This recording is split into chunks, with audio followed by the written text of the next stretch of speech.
ஸ்ரீரங்கம் தொகுதி பாஜக வேட்பாளர் சுப்பிரமணியத்தின் வேட்பு மனுவை ஏற்கக்கூடாது என்று காங்கிரஸ் தரப்பில் மனு கொடுக்கப்பட்டுள்ளது. 2010 மற்றும் 2015 ஆண்டுகளில் திருச்சி மாநகர குற்றப்பிரிவில் 2 மோசடி வழக்குகளும் 2011 ஆண்டில் துறையூர் காவல் நிலையத்தில் ஒரு கொலை முயற்சி வழக்கில் பாரதிய ஜனதா வேட்பாளராக அறிவிக்கப்பட்டுள்ள சுப்பிரமணியன் மீது முதல் தகவல் அறிக்கை பதிவு செய்யப்பட்டுள்ளதாக காங்கிரஸ் தெற்கு மாவட்ட தலைவர் பாபு தெரிவித்துள்ளார். இது பற்றி தமது வேட்பு மனுவில் பாஜக வேட்பாளர் சுப்பிரமணியம் தெரிவிக்கவில்லை என அவர் குற்றம் சாட்டியுள்ளார். இது தேர்தல் ஆணையத்தை ஏமாற்றும் செயல் என்றும் அவருடைய வேட்பு மனுவை ஏற்கக்கூடாது என்றும் தேர்தல் நடத்தும் அலுவலர் பழனிசாமியிடம் காங்கிரஸ் பிரமுகர் பாபு மனு கொடுத்துள்ளார்.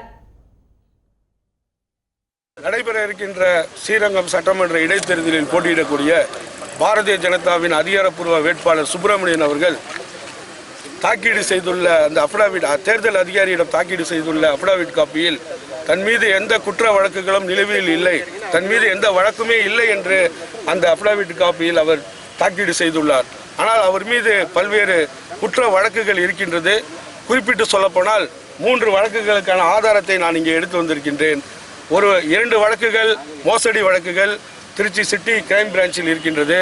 ஒரு வழக்கு உறையூர் காவல் நிலையத்தில் அட்டெம்ப்ட் மர்டர் 506 கொலை முயற்சி வழக்கும் அவர் மீது பதிவு செய்யப்பட்டுள்ளது. அதற்கான எஃப்ஐஆர் காப்பியும் தொடர்ந்து இணைத்துள்ளேன்.